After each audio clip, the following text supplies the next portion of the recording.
આપ સૌ પત્રકાર મિત્રોની આ વિશિષ્ટ પત્રકાર પરિષદ જે ખૂબ જ ટૂંકા સમયમાં આપને આમંત્રણ આપવામાં આવેલું તો છતાં પણ આપ શ્રી હાજર રહ્યા છો. માનનીય પ્રમુખ શ્રી અમિતભાઈ ચાવડાના હસ્તે ખાસ આજે ભારતીય જનતા પક્ષના પૂર્વ ધારાસભ્ય કેસરીસિંહ સોલંકી, જે માતર વિધાનસભા 115ના ધારાસભ્ય રહી ચૂકેલા છે ગત વિધાનસભામાં, તેઓ આજે કોંગ્રેસનો તિરંગો ધારણ કરીને કોંગ્રેસની વિચારધારાને માનનીય પ્રમુખ શ્રી અમિતભાઈ ચાવડાના હસ્તે આજે કોંગ્રેસમાં વિધિવત રીતે જોડાઈ રહ્યા છે. સાથે સાથે આમ આદમી પાર્ટીના પણ ઘણા દિગ્ગજ આગેવાનો પણ આજે માનનીય પ્રમુખશ્રીના હસ્તે જોડાઈ રહ્યા છે. આજના આ પત્રકાર વાર્તાની અંદર પૂર્વ ધારાસભ્ય કેસરીસિંહ પોતે ઉપલબ્ધ છે. સાથે સાથે શ્રી મહેન્દ્રસિંહ રાણા સહિતના દરેક અહીંના આગેવાનો અહીંયા અત્રે ઉપસ્થિત છે.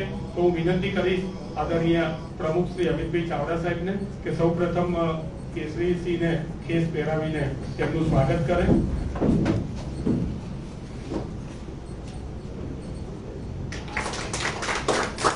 સાથે સાથે હું વિનંતી કરીશ 2 મિનિટ સાહેબ, શ્રી નરેશભાઈ રોહિત ગુજરાત પ્રદેશના આમ આદમી પાર્ટીના સહમંત્રી છે, તેમનું પણ વિધિવત સ્વાગત કરવામાં આવે. અને સાથે શ્રી નિકુલભાઈ મકવાણા ઉપપ્રમુખ છે એસસી વિંગ ગુજરાત પ્રદેશના, તેમનું પણ અહીંયા સ્વાગત છે. નિકુલભાઈ, આપનું પણ ખૂબ ખૂબ સ્વાગત છે. શ્રી કમલેશભાઈ કાપડિયા મહામંત્રી શ્રી પસારવા ગુજરાત પ્રદેશ વિધાનસભાના, તેમને પણ સ્વાગત છે. અને શ્રી સંદીપ સોલંકી આમ આદમી પાર્ટીના પસારવા વિધાનસભાના મંત્રી છે, તેમની સાથે યુવા કાર્યકર્તા છે, એમનું પણ ખૂબ ખૂબ ગુજરાત પ્રદેશ કોંગ્રેસ સમિતિ સ્વાગત કરે છે. હું એક ફોટો સેશન માટે સર પહેલા વિનંતી કરીશ, ત્યારબાદ માનનીય પ્રમુખ શ્રી અમિતભાઈ ચાવડા આપણને ઉદ્બોધન કરશે. આમ આદમી પાર્ટીના મિત્રો પણ આવી જાય.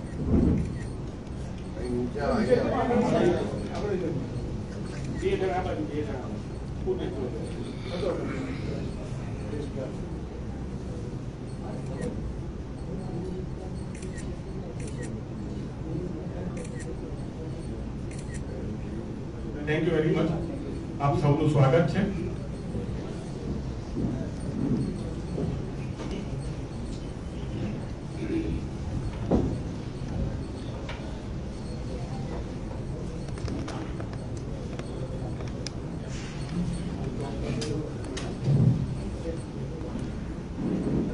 આજની પ્રેસ વાર્તામાં અમારી સાથે ખાસ ઉપસ્થિત ખેડા જિલ્લા કોંગ્રેસ સમિતિના પ્રમુખ અને ભાઈ શ્રી મહેન્દ્રસિંહભાઈ, પૂર્વ ધારાસભ્ય, પૂર્વ મંત્રી વિમલભાઈ શાહ, અમારા ખેડા જિલ્લાના પ્રભારી આદરણીય નટવરસિંહભાઈ અને સંજયભાઈ, ભારતસિંહભાઈ, અમારા પ્રદેશના પ્રવક્તા ભાઈ હેમાંગભાઈ, બધા જ મિત્રોનું હાર્દિક સ્વાગત કરીએ છીએ. આખા ગુજરાતમાં સ્થાનિક સ્વરાજની ચૂંટણીઓ ચાલે છે. એવા સમયમાં ભારતીય જનતા પાર્ટીની જે તાનાશાહી છે, જે દાદાગીરી છે અને જે ગેરવહીવટ ને ભ્રષ્ટાચાર છે, એનાથી ત્રસ્ત થઈને અનેક લોકો આજે સરકાર સામે લડવા માટે, અવાજ બુલંદ કરવા માટે અને સ્થાનિક સ્વરાજની ચૂંટણીઓમાં પરિવર્તન લાવવાના સંકલ્પ સાથે કોંગ્રેસ પાર્ટીમાં છેલ્લા ઘણા દિવસોથી જોડાયેલા છે.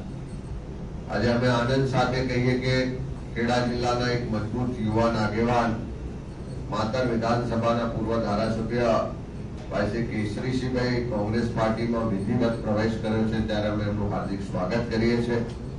સાથે સાથે અમદાવાદ શહેરમાંથી પણ આમ આદમી પાર્ટીના હોદ્દેદારો ભાઈ નરેશભાઈ રોહિત, નિકુલભાઈ, કમલેશભાઈ, સંદીપભાઈ સહિત અનેક કાર્યકરો આજે જોડાઈ રહ્યા છે, ત્યારે બધાનું કોંગ્રેસ પાર્ટીમાં હાર્દિક સ્વાગત કરીએ છીએ. આગામી 26 એપ્રિલના રોજ ગુજરાતમાં સ્થાનિક સ્વરાજની ચૂંટણીઓ માટે મતદાન થવાનું છે. ઉમેદવારોના નોમિનેશનની પ્રક્રિયા પૂરી થઈ છે, ચકાસણી પણ થઈ ગઈ છે અને જે છેલ્લા 2-4 દિવસોનો આપણે ગુજરાતનો માહોલ જોઈએ એક તરફ ચારે બાજુ ભારતીય જનતા પાર્ટીના લોકો જ્યારે લોકો વચ્ચે પ્રચારમાં જાય છે ત્યારે જાકારો મળી રહ્યો છે. લોકો ભ્રષ્ટાચાર, ગેરવહીવટ, વિકાસના કામોથી વંચિત વિસ્તારના લોકો અનેક રીતે આ ભારતીય જનતા પાર્ટીના ઉમેદવારોને જાકારો આપી રહ્યા છે. અને બીજી બાજુ જ્યારે અનેક વિસ્તારોમાં પોલીસ અધિકારીઓ, કર્મચારીઓ, ચૂંટણી અધિકારીઓ, સરકારી તંત્ર, પ્રશાસન બધા જ ભેગા થઈને ભારતીય જનતા પાર્ટીના એજન્ટ હોય એવી રીતે વર્તી રહ્યા છે. તમે કલોલમાં જોઈ લો તો પોલીસ અધિકારીઓ દ્વારા કોંગ્રેસના ઉમેદવારોને ડરાવવા દબાવવાનો પ્રયત્ન થઈ રહ્યો છે, ધમકાવવામાં આવે છે. હમણાં જ થોડી વાર પહેલા ફોન આવ્યો કે તારાપુરમાં પણ વોર્ડ નંબર 4 માં જે કોંગ્રેસના ઉમેદવાર છે એના પતિને પોલીસ ઉઠાવીને લઈ ગઈ છે.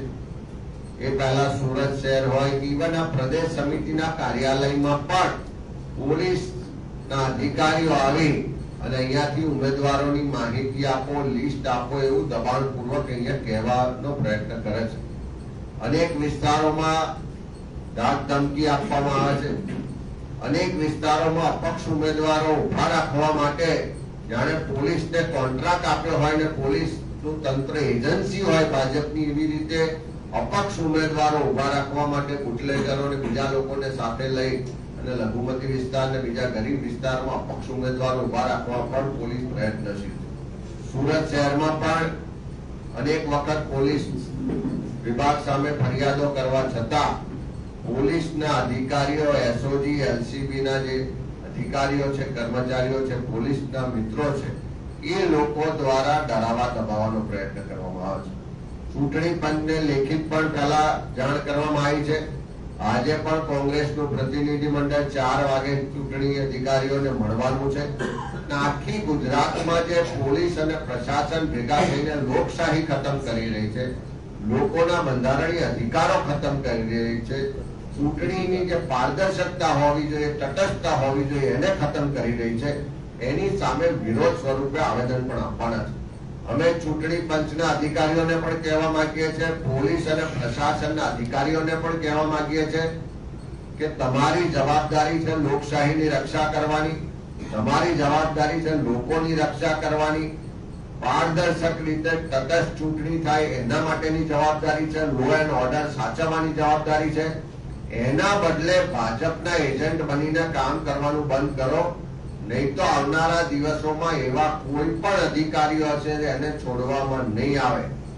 જે લોકો કોંગ્રેસના ઉમેદવારોને ડરાવવા દબાવવાનો પ્રયત્ન કરે છે, જે લોકો ધમકીઓ આપે છે, એવા અધિકારીઓ હોય, બુટલેગરો હોય, બિલ્ડરો હોય કે પૈસાવાળા હોય કે ભાજપના મળતિયા હોય, એવા તમામ લોકોને મીડિયાના માધ્યમથી કહેવામાં આવે છે કદાચ એકાદ જગ્યાએ સફળ થશો, પણ જે લોકો આમાં સંડોવાયેલા હશે આવનારા સમયમાં એમણે પણ ભોગવવાની તૈયારી રાખવી પડશે.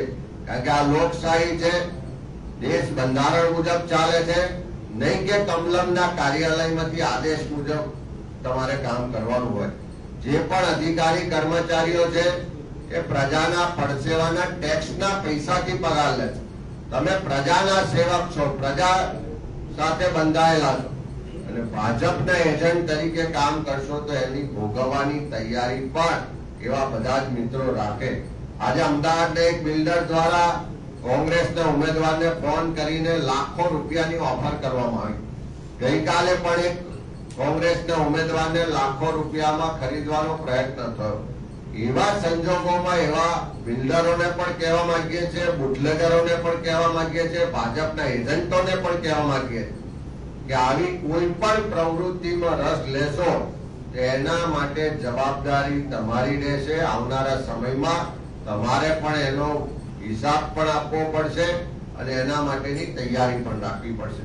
ત્યારે ખાસ કરીને આજે નવા મિત્રો કોંગ્રેસ પાર્ટીમાં જોડાયા છે, કેસરીસિંહભાઈ, આમ આદમી પાર્ટીના હોદ્દેદારો, બધાને સ્વાગત કરીએ છીએ. આ લોકશાહીની લડાઈ છે, લોકોના વચ્ચે જઈને લડવાની છે, જનતાની અદાલતમાં જનતા ફેસલો આપવાની છે. ત્યારે 26 તારીખે જનતાની અદાલતમાં જવા કોંગ્રેસ પાર્ટીના કાર્યકરો, ઉમેદવારો તૈયાર છે. લોકો વચ્ચે જઈશું, ભાજપના ભ્રષ્ટ શાસનને ખુલ્લું પાડીશું, ભાજપના ગેરવહીવટને ખુલ્લું પાડીશું ને ગુજરાતમાં પરિવર્તન લાવીશું.